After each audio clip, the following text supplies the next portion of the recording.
ஓட்டு போடுற விழிப்புணர்வு எங்க 16 விசில் சின்னத்துல ஓட்டு போட சொல்லி எந்த கவர்மெண்ட் மேடம் உங்களுக்கு விழிப்புணர்வு பண்ண சொல்லிச்சு?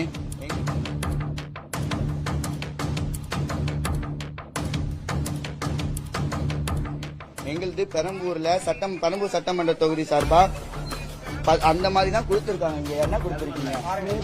16 நோட்டான்னு சொல்லி கொடுத்திருக்காங்க. வெறும் 16 நோட்டா நடக்குது நம்ம பெரம்பூர் தொகுதியில. இன்னைக்கு இந்த பேம்ப்ளெட் இஷ்யூ பண்ணிருக்காங்க. இந்த பேம்ப்ளெட்ல 16ஆம் நம்பர் வந்து பாத்தீங்கன்னா டிவிகே விஜய் அவர்களுக்கு வந்து விசில் சின்னம் இருக்குது. ஆனா இவங்க நோட்டான் பிரிண்ட் பண்ணி பப்ளிக் எல்லாருக்குமே வந்து இஷ்யூ பண்ணிருக்காங்க. இதை வந்து டிவிகே சார்ந்த நபர்கள் வந்து பிடிச்சு கேட்டிருக்கிறாங்க.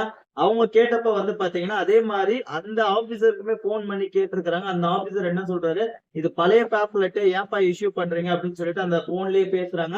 இவங்க 2026 தேர்தல் மென்ஷன் ஆயிருக்கு, இப்ப இஷ்யூ பண்றாங்க, நீங்க பழைய ஏன் சொல்றீங்கன்னு சொல்லிட்டு இவங்க தரப்புல கேள்வி கேட்கறாங்க. அந்த ஆபீசர் வந்து போனை கட் பண்றாங்க. இது உண்மையிலே வந்து ஏதோ ஒரு தப்பு நடந்திருக்குன்னு சொல்லிட்டு அனைவருக்குமே தெளிவா வந்து கிளீனா தெரியுது.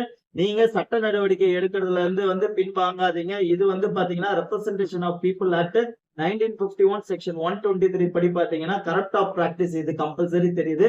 அதே மாதிரி பிஎன்எஸ் ப்ரொசீடிங் செக்ஷன் 175 படியும் இவங்க பண்ண தப்பு. ஆனா இது நான் காக்னிசபிள் அஃபென்ஸ். நீங்க வந்து மேஜிஸ்ட்ரேட் டைரக்ஷன் இருந்து உத்தரவு இல்லாம இதை பண்ண முடியாது.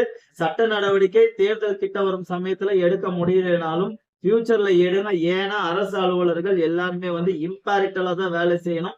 தேர்தல் இருக்கும் சமயத்துல இந்த மாதிரி ஒருதலை பட்சமாகவும் இந்த மாதிரி தவறுகளுக்குமே வந்து அனுமதிக்க கூடாது. நீங்க அந்த ஆர்ஓ கிட்ட ரிட்டனா ஒரு புகார் கொடுத்து அதுக்கு அக்னாலஜ்மெண்ட் வாங்க. சிவிஜில் ஆப்ல புகார் கொடுங்க.